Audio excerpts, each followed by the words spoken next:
Welcome to Tomorrow Never Knows, a Beatles podcast, episode 2. I've got Marty with me. Hello, how are you? What's happening, Marty? Oh, just want to talk about some Beatles, some experiences, personal experiences, and that we all had.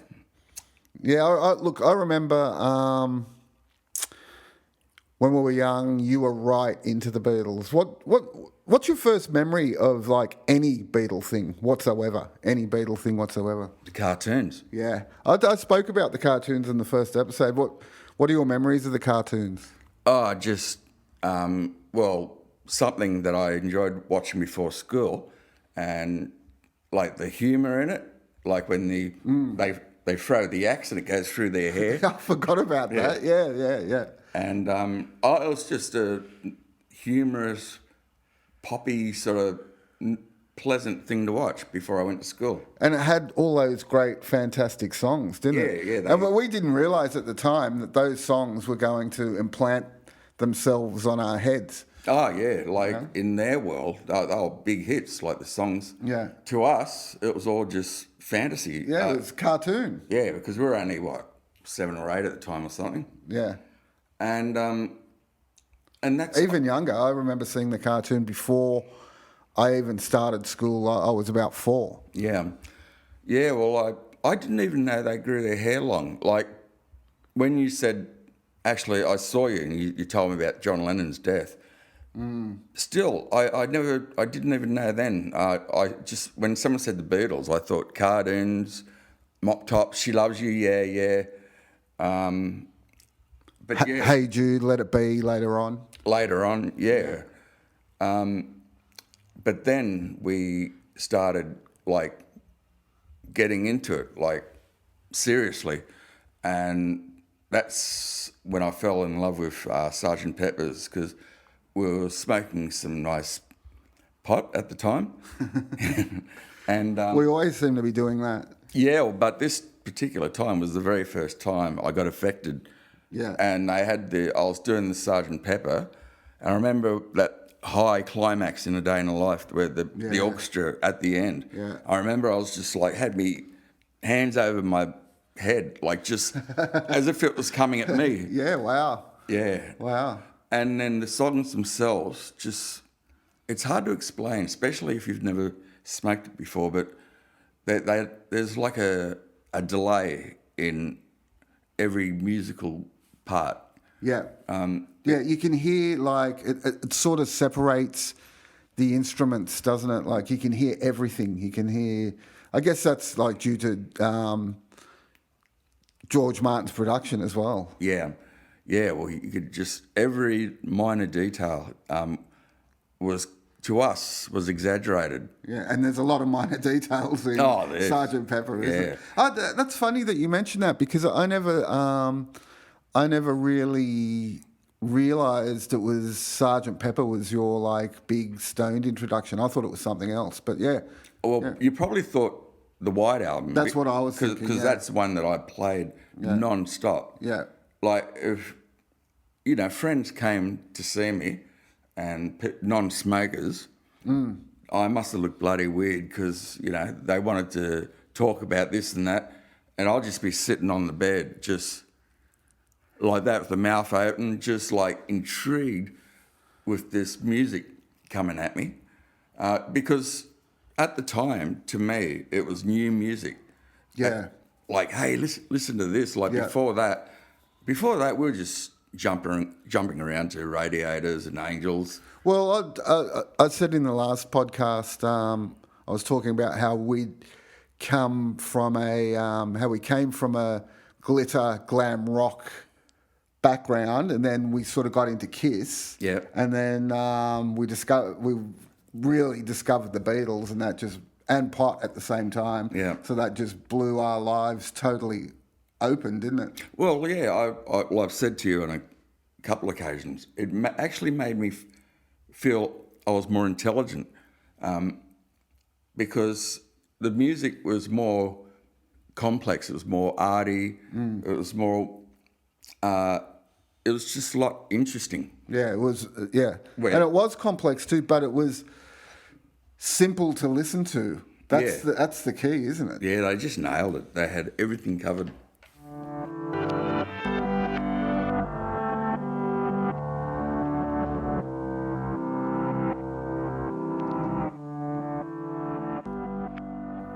So you left school before us, and you'd gotten a job, and you had money to go out and buy stuff. So you bought a lot of Beatles albums, didn't you?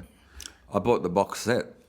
That's right. Yeah, you had the box set. Have you still got that, or it's gone now? Yeah. No, I regret so much for this, but I sold all my records and thinking that we're going into the world of CDs, which I regret. And now so you're much. buying them all again. Yeah, well, because you can't. What I found was you can't beat the sound of vinyl. It's priceless. You can't replicate it, and especially what the Beatles are doing now, putting all their stuff on that nice thick 180 gram vinyl. Yeah. And releasing all the mono. They released all the mono and all the stereo. Like, I love the mono stuff. You were saying the other day that you've got the stereo white album, the new stereo version. You didn't like it much. No, because I didn't know they did that for a start. I thought I was just purchasing the white album. The white album, yeah. And no, but someone played around with it. I don't know whether it was Paul McCartney. I heard his name, or it could have been Paul or George Martin, but It was George Martin's son. oh, was it? Yeah, he sort of, I think, I don't know. Anyway, go on. Yeah, well, say, for example, you're playing one of the tracks, While My Guitar Gently Weeps, and you're expecting to hear the lead solo, but it just didn't come. And it's like, what happened to the solo? But then they upped something. Okay. So you're saying that they changed levels? Because I haven't really listened to the new stereo ones. I've listened to the mono ones, which are fantastic. So they've changed levels around. And Yeah. I know. They remixed. Giles Martin remixed quite a few things, and when he remixed Sgt. Pepper, when I was listening to it, it sounds fantastic because, like, for the first time, you can hear the bass and the drums. It was a bit trebly, that album. Wasn't it? But one of the things he did was, at the end where Lennon does that and it sounds really ghostly. Yeah. They did something and that took that ghostly effect away from it. And for me, that just sort of fucking wrecked the song. How dare you? Yeah. Well, me too, I agree. Like I said, I thought I was just purchasing the white album. And so all of a sudden these instruments were disappearing but they'd make something else louder to balance it. But Maybe that was just your stoned memories. You were so stoned when you were young, you just remembered it a different way. yeah, no, regardless how much pot I smoked, I know. You know I've your got- shit. Yeah, I know my that shit. you know your shit. Yeah. So just getting back to that bedroom, I remember sitting there for hours. We would sit there and there'd be a little group of us, and it was mainly you and I. Yeah. We'd sit there and we'd just listen to the White Album, and we'd listen to Sgt. Pepper, Abbey Road, and we just listened to it over and over and over, didn't we? It was just like being in an absolute another world. Yeah. Well, it was because I just left school, and like I said, we were jumping around to the Angels and radios, and then suddenly we're just listening to this more arty, complex. Basically works of art, weren't they? Yeah. It was basically like absolute works of art. They were like like I've said this before too. I learnt more from the White Album, Revolver, and Rubber Soul than I did at 4 years of university. Yeah. They taught me more about life. They taught me more about how to express yourself. Yeah. Taught me more about the English language. Yeah. They're just unbelievable. Yeah. Well, like I said, I've just left school, so I'm thinking if only these like Ken or Ross or someone knew this music, And I was just wondering if they've been exposed to it as well. And I just could not stop listening because it was so different to what we were used to. Yeah. And the White Album itself was very versatile. Like, one song was totally different to the other. I remember we used to be laughing our heads off at Honey Pie. Remember? We used to put on Honey Pie and just laugh at Honey Pie, and then we'd just be like totally swept away by My Guitar Gently Weeps. That's my favourite. Yeah. I especially that ghostly end part. Yeah. I love that part so much. Yeah, and we'd my favourite on the White Album, well, it changes all the time.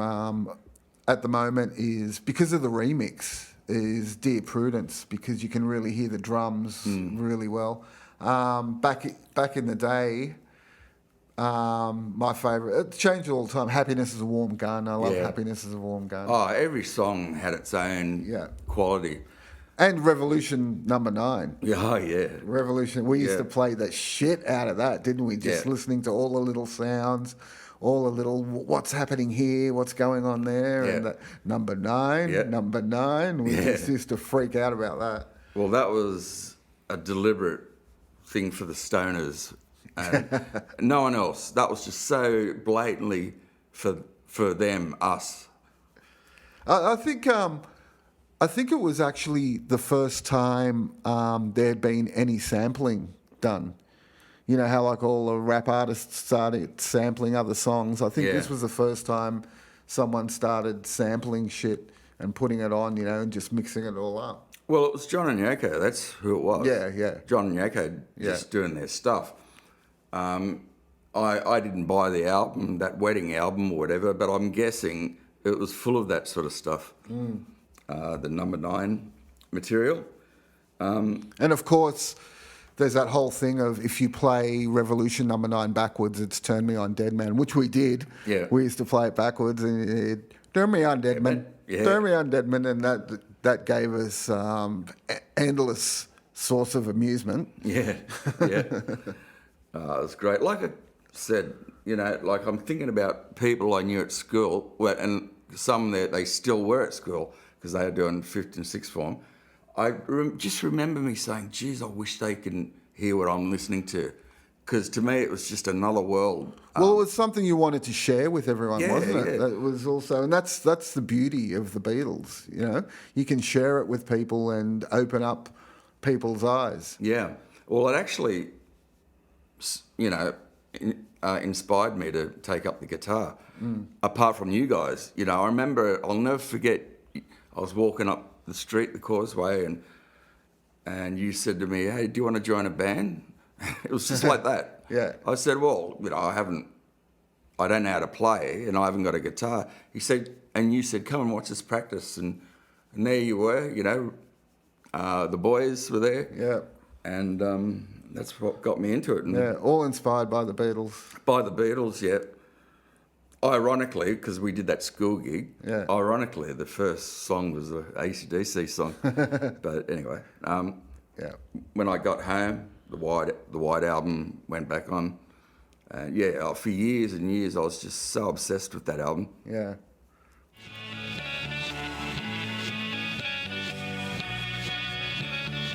You're listening to Tomorrow Never Knows, a Beatles podcast. Email us at beatlemailbox@gmail.com or join us on Facebook under Tomorrow Never Knows, a Beatles podcast.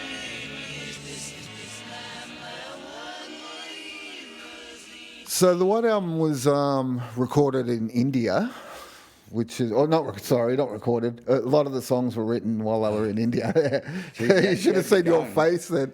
So a lot of the songs were written in India. That's a whole nother podcast. We'll talk about the Beatles in India another time. Yeah. We'll just talk about the White Album today. The first song is Back in the USSR. Yeah, well, it's not my favourite Beatles song, but I suppose it was a good one for the rockers. And at that time, we were ex-rockers because we wanted to hear all the spaced out, laid back stuff now. Yeah. We've changed. Yeah. Where if you wanted a good rocky intro, that it's a good start. And it was like, a Beach Boys takeoff, you know? The woo! Yeah, all that sort of stuff. And Not one of my favourites at all. I have to say, when I saw McCartney live and he played it live, and the people that were going off, it made me like it. Yeah. It's a live song. Yeah. You know, It wasn't. is. It's a rocker. Yeah, it's a live song. Yeah. After that, you've got Dear Prudence, which is one of my favourites. Yes, I love Dear Prudence. We're getting more into the mind-altering experiences with that song. It's a great song. You know, McCartney plays drums on that. Really? Yeah, Oh, it it's surprised McCartney. me. Yeah, and some of the drumming in that is really good. He's a good drummer. Yeah. He was everything. And that song's about Mia Farrow's sister, Yeah. Prudence, who'd locked herself away Just or hibernating, something. yeah. And it was John's song, trying to coax her out. But what Yeah. a great song! You know? Oh, it's a great song. Absolutely fantastic song. That's probably one of my favourite Beatles songs. Yeah. All up. And I remember like the most distinguished part of that song, and when you're stoned, it's like look around, round. Yeah, just Yeah. that part, it just goes Yeah. like a merry-go-round forever. Yeah, and that the guitar riff, you know, that little intro, the picking of the guitars, and just the vocals and everything about it is just It's so great song. It's one of the Beatles' best and Yeah. one of Lennon's best. After that, track 3 is Glass Onion. Yeah, well, that was just, well, what do you say to that? You know, it's Lennon tripping or Lennon just being Lennon. Yeah, well, he was saying that people, that was when people were reading messages into his songs all the time, and he was just, you know about he said, Strawberry Fields? I'm going to throw in all this shit just to make- confuse people, but it's a good song too, you know. Yeah. Well, John Walters did a whole play at the Seymour Centre, based on, that was the title, Glass Onion, yeah. And it's I remember him saying he was talking about it. John was talking about it in the remember that Lennon book that we had that was just all interviews. It was just a long interview. Rolling Stone Lennon book, and he was saying that he heard it. It really surprised him that he heard it on the radio. He said, "Oh, I heard that on the radio the other day. It really surprised me because it's always playing the hits. Yeah. But this time I heard it on the radio, and I was like, wow, you know. Yeah. But that's a great song. I love it. Yeah. Sure is. Track 4, Obladi Oblada.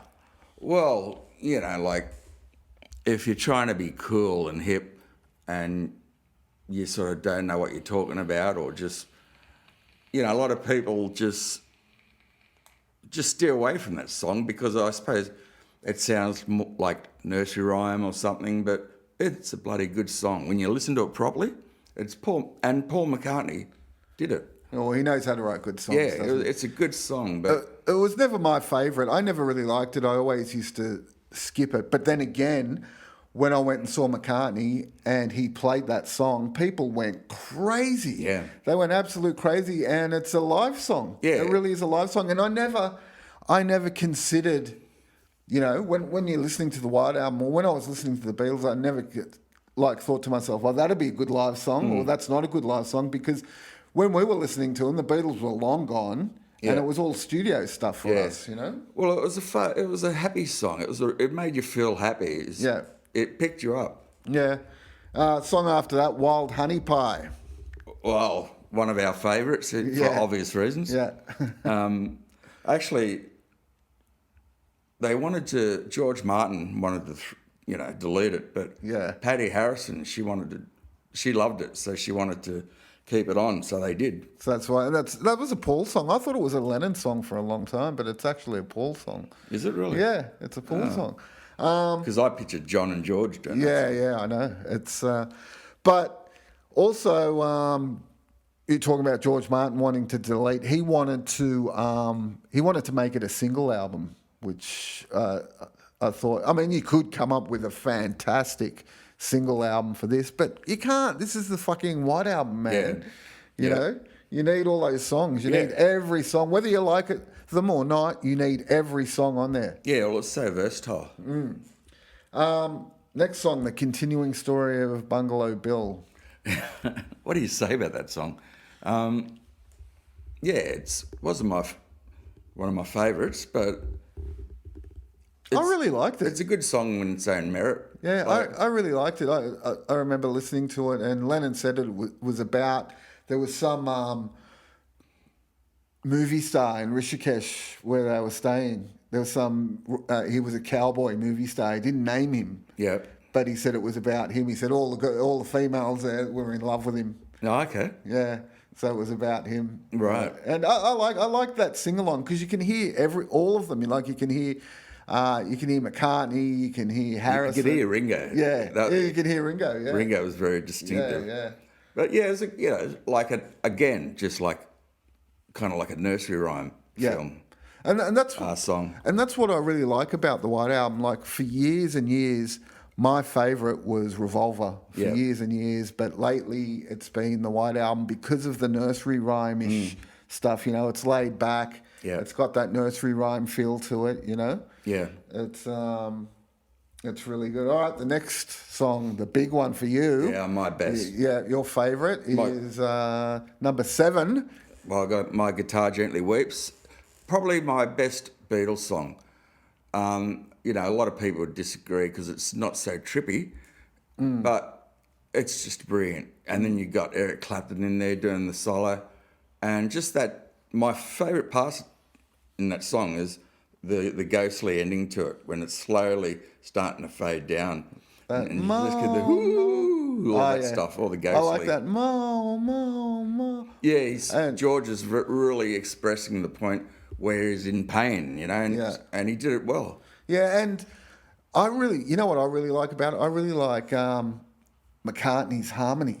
Yeah. I love that harmony in it. It's just, he just did it's like, you know, and they said this was like the first time they didn't really work as a group together. There'd be John in the backing band, Paul in the backing band, in different studios. George, yeah.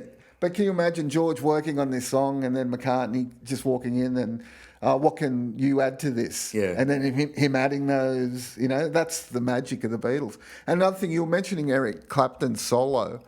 I read an interview where he was saying that he did this solo and it was sort of like a straight solo. It was a good solo, but it was a straight solo, and he said apparently it wasn't Beatlish enough, which, you know, it wasn't trippy enough. Yeah, so really? they made him make it straighten up a bit. No, more trippy. Oh, right. No, but okay, yeah, I'm with you. So the one that ended up on there was more trippy than the original one that he did. Yeah, well, they always wanted to do something. George had always seemed to find it hard to get songs on the album, didn't he? Yeah. Like he only had 2 songs on each album. Yeah, but he was saying in the early days he didn't have that many songs. Yeah. You know, he didn't have that many songs, and he said he felt a bit like intimidated by McCartney and Lennon. Yeah. I mean, can you imagine trying to compete with those guys to get your songs on there? Well, his first song was Don't Bother Me. Not the best Beatles song, but I like it. But that's where he started. That was his first song, and he basically had to teach himself. Yeah. And you know, towards the end, well, it says it all. While My Guitar Gently Weeps is probably my best song. Your favourite George song?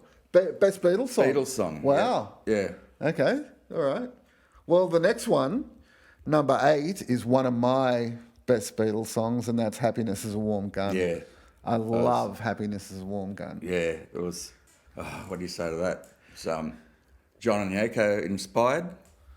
Yeah. Yeah, they. Well, it wasn't really. Yoko didn't have that much to do with it, but it was. John said he saw one of George Martin's magazines, and it said "Happiness is a Warm Gun." It was a gun magazine. A lot of people thought it was like "Happiness is a Warm Gun" was about heroin. You know, like when I put my finger on your trigger. Yeah. You know, or sex. Yeah, or sex. Yeah. But yeah, I think that was another one of John's playing with words sort of songs. Yeah. He's got like, he said that it was, in that song is the history of rock and roll. So he said, you know, all the different parts show different history of rock and roll. And I don't really know what he meant by that, but maybe it was, you know, a bit of blues and a bit of rock, hard rock, and a bit of acoustic folk. Yeah, I didn't hear any of that. Yeah. It was just, it starts off very mellow, Yeah. And then he gets into I need a fix, you know. Yeah. There was only two personalities, if you like, in that song. No, I love that song. To me, that's one of my favorite Lennon songs, Yeah. definitely, and one of my favorite Beatles songs. Well, you were always more trippy than me.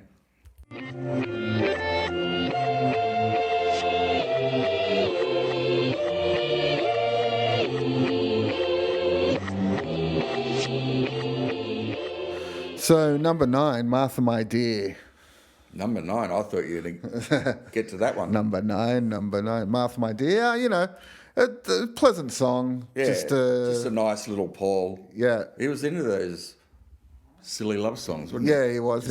Exactly. He always had simple songs. And then we have another one of my favourites, I'm So Tired, number 10. I love that song. Yeah, he's really speaking for a lot of people, isn't he? I think he was a little bit depressed at the time. Well, yeah, he'd been meditating and he was alone. He was in love with Yoko. Yoko wasn't there and in India. So, but what I love about it is, like, I love the whole song, but what I love about it is Lennon does a lot of acting when he sings. He acts tired. He's singing it in a tired voice. Yeah. You know? Well, he loves putting emotions to his songs, just like George did at the end of My Guitar Gently Weeps. Yeah. And that's what it's all about, really. That's in all art forms, whether it's music, you're putting your emotions in there. And we're lucky enough to do that. All right, well, what about the next song, Blackbird? Nice, very nice acoustic guitar song. Yeah.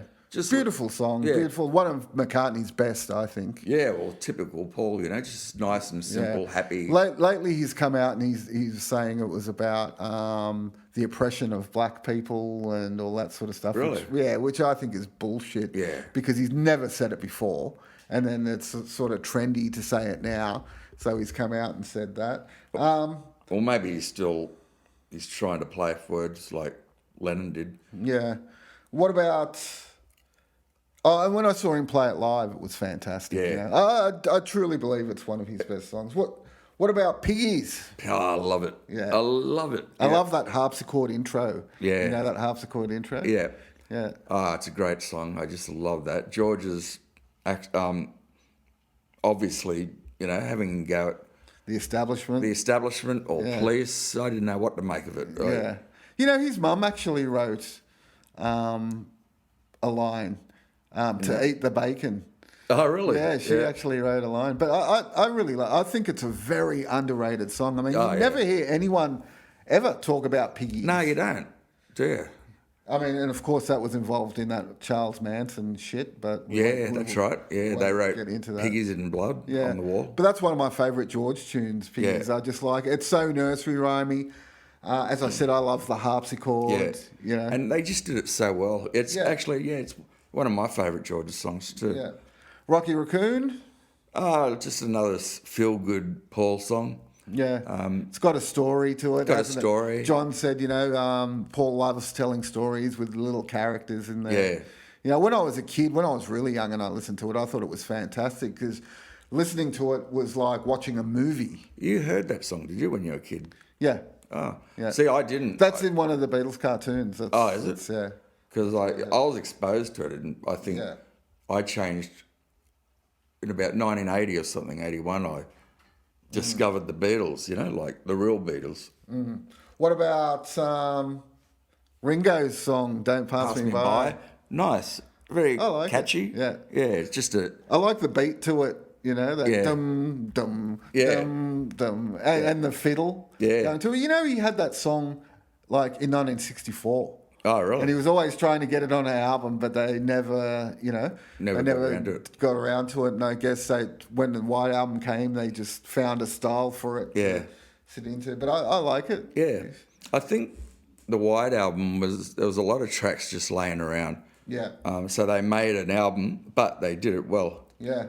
Well, why don't we do it in the road? Another one of Paul's little freaky ones. Yeah.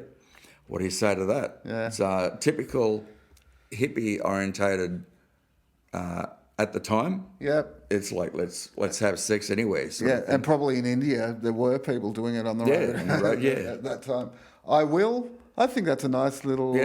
Nice little acoustic number from Paul. Yeah, nice little one. I've heard the longer version of it. The longer version's good as well. Yeah. But prefer that part is actually the part that's on the White Album is actually in the middle of the longer version. So they just took out the little snippets and just put it in. Julia, about John's mum. Yeah, very haunting, ghostly. Yeah, some nice lyrics in that. Seashell eyes and windy smile. Yeah. You know? Yeah, he loved his mum. Yeah. Birthday? I don't know what about that song. It wasn't my favourite. Me either. It was kind of in your face a bit too, I thought. Yeah. But it's, to me, it's kind of like a Beatles throwaway song. What about Your Blues? Yeah, blues, yeah. Yeah, blues, John, yeah, blues. That was Mick Jagger in the Rock and Roll Circus. Right. John was just sitting there next to having lunch, and Mick Jagger came out and said, "Yeah, blues, John, yeah, blues," just before he went on. But I didn't like it that much when, we were like 18 or 14 or whatever we were when we were listening to it.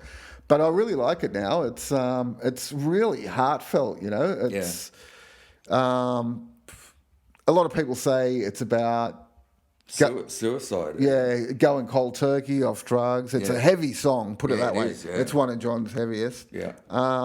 Everybody's got something to hide. Yeah. Except for me and my monkey. Weird lyrics. Yeah. Just a rocker, it's another rocker. Yeah, it was one of my favourites. I remember reading somewhere where John was paranoid that the other Beatles thought that were calling Yoko his monkey. Yeah, I knew something about that. I never knew why, but I knew that was about Yoko, the monkey part. Sexy Sadie. Love it. One of my favourites. Yeah, one of my favourites. That guitar, that warped guitar sound. It's sort of like out of tune. Love it. And the piano. Yeah. And of course that was about the Maharishi, and he had to change it from Maharishi to Sexy Sadie. Yeah. It's just a great song. Everything about it is good, isn't it? The melody's good, the words are good, the instrumentation's good, the singing's good. Yeah, just a great song. Yeah, one of my Lennon favourites. Yep, me too. Helter Skelter. Charles Manson. Yeah. Let's not go too deep into that. But look, to me, Helter Skelter is like one of the first punk songs, or heavy metal or something. It's really fucking heavy, isn't it? Yeah, well, I think Paul wanted to do something. He obviously wanted to do something as heavy as he possibly could. Yeah. Because he thought, well, they haven't done anything like that. Yeah. And the original version goes for like 30 minutes, Yeah. He was influenced by another group. He played that live when we went and when I went and saw him live. He played it live. Yeah, that would have been good. Yeah, it was really good.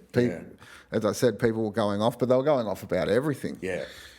But yeah, it is. It's just a rocker, isn't it? Yeah. It's just Ringo at the end. I got blisters on my fingers. Yeah.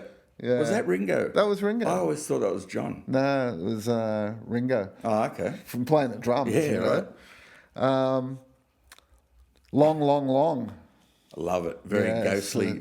Little ghostly song from George. It is a ghostly song from. It's like and I listened to it not long ago, and it was like George was coming back from the dead and singing it to me. You know what I mean? That's how ghostly it is. Well, at the end, his death, he wanted to die in a certain way. He really wanted to get everything spiritually done perfect. Yeah. So his soul will enter the kingdom of whatever the Krishnas. Yeah, the Krishnas. Yeah. But the art of dying, he on his All Things Must Pass album. Yeah. He titled it The Art of Dying. Yeah. So it does sound like ghostly George is sort of coming back from the dead to sing to you, which is really good. Revolution 1. Yeah. What do you like better, Revolution 1 or the Rocky Revolution? I like the Rocky one. Yeah, I like the Rocky one too. Yeah. I do like this one because it's White Album. It just really reminds me of the White. Yeah, and it's laid back. But the Rocky one is that guitar sound in the Rocky one. Yeah, it's very distorted. Yeah. And the difference in the acoustic one is he goes, you know, you can count me out, and then says in. Yeah. Where he doesn't say it in the other one. Yeah. Honey Pie. What do you say about that song? Well, not the other Honey Pie, other Honey Pie, the proper one. Yeah, I never really liked it. It was kind of, I don't know, ragtime. Yeah, 1940s. Yeah, you know, one of Paul's old, you know, dance hall. Sort of songs. Wasn't into it at all. No, but it's like it was good in its own merit. Yeah, all of them were. Yeah, they were. Savoy Truffle. I love it. Me too. Yeah. That's one of Patrick's favourite songs, you know. Is it really? He loves that song. And, you know, Savoy Truffle, if you listen to it, that is like it's like a style unto itself. It's like he invented a genre, really. You know, it doesn't really sound like anything else, does it? You're right there. It just sounds like his own, you know, original. And that came around when he was watching Eric Clapton eat chocolates. Oh, really? So every chocolate he was eating, he would say, you know, like cream tangerine or whatever, you know, and you have to have them all pulled out to have the Savoy Truffle. So, it was really good. George's stuff on the White Album is great. Just, I loved it. A-class, isn't it? It's just really A-class. I wish he had more songs. stuff. Yeah. I wish he had more well, stuff. That was, so did he, but because he was so frustrated that he was so limited. Yeah. By the time he got to do All Things Must Pass, it was 3 albums. Yeah, that's right. He just got banked up. All these songs, He had them all banked up. One of my all-time favourites again, Cry Baby Cry. Yeah, I love that song. To me, that's really ghostly. It is. That's really ghostly, and it's just Lennon acoustic. I heard on YouTube him doing an electric version. It's got like about 10 seconds of him doing an electric version where he's really screeching it. Anyway, it's a great song. It's one of my favourite Lennon songs, and I seem to be saying that about every Lennon song. That's because they're all good. Yeah, it's because they're all good. Okay, so the next one we have is Revolution Number 9. Number nine. I heard the Dandy Warhols, they did a little Number 9, one of their songs. If you go on YouTube, there's actually a couple of orchestras that do the whole thing. It's really weird. Right. It's really good. But yeah, as we were saying before, it's one of the first songs to use sampling. It's they tried to talk John out of it. Yeah. John basically told him to fuck off. Yeah. You know, he said, if you've got Oh Bloody Oh Blood on there, I'm having Revolution Number 9. And it is one of my favourite tracks. It's not one that I can listen to all the time, but I have spent a lot of time sometimes putting, when I was younger, just putting that on and listening just to that. Like we did, Just to analyse, like, the baby crying and... Yeah, and what's happening. And then we read something that it was actually someone dying in a car crash. Yeah. If you played it backwards, and then we played it backwards. Remember, we're playing it backwards, and you hear that, help! Help! And did it actually say help when you played it backwards? Or? Well, no, but it sounds like it says help, and it sounds like it says "Turn me on, dead man," but it doesn't say "Turn me." It's really "Turn me on, dead man." Turn me on, dead man. Yeah, you did that well. But, well, it's because we listened to it so many times. But that is, to me, that's just a... we had all those freaky posters too, didn't we? You could, we did. We're looking at. Yeah, you had those posters. I remember the Chariots of Ronak, one of them was called. They were really good too. And that was... Revolution Number 9 was just a great stoner song, wasn't it? Yeah, only for the stoners. Yeah, if you can call it a song. And if you're straight, well, a lot of people are. Yeah. Imagine just what they'd think. That'd be totally a lot of people hate it. You know? A lot of people don't like it at all. Oh, John, I admired you so much. Why did you have to be like this? And then you've got last song, Good Night. Yeah, well, that's like the end of the album. I didn't really like that song too much. No, it was John wrote it for Ringo. It wasn't. You know what? I don't think I've ever heard that song from beginning to end. I don't think I ever have. Me either. So maybe we're missing something. Maybe there's some unbelievable, awesome part in the middle or something that we're missing. But no, I'm the same. It's never caught me at all. Yeah. So that's the last song on the White Album. The White Album, we should mention, came out in 1968. And as we said before, George Martin wanted to make it a single album. They were... the stories that they made it a double album to finish their contract. They had X amount of albums to do. And if they made 2 albums in one, that was going to finish their contract. But it's definitely my favourite Beatles album at the time. Yeah. Right now. Well, me too. I just bought it again because I sold all my records before. Yeah. And I ended up with this nice, clean, whitish. How white is it? I don't think I've ever seen anything whiter. Yeah, well, I only played it once. Yeah. And I don't think I ever will play it. I just want to keep it. Yeah. The way it is. A lot of people do that, mate. So you've been listening to Tomorrow Never Knows, a Beatles podcast. You can catch us on YouTube. Subscribe to our YouTube channel so you won't miss out on any episodes. Also, we're on Spotify, we're on Apple Podcasts, we're everywhere, aren't we? Yep. We're absolutely everywhere, and I'm just wondering if anyone's listening at all, if it's just me and you just rambling. Oh, no, I'm surprised at how many people get into this sort of stuff. Yeah, it's good, isn't it? Yeah. All right, so we'll be back next week with something. We don't know what. No ideas. I'm Greg. And I'm Martin. And we'll see you later. Rock on.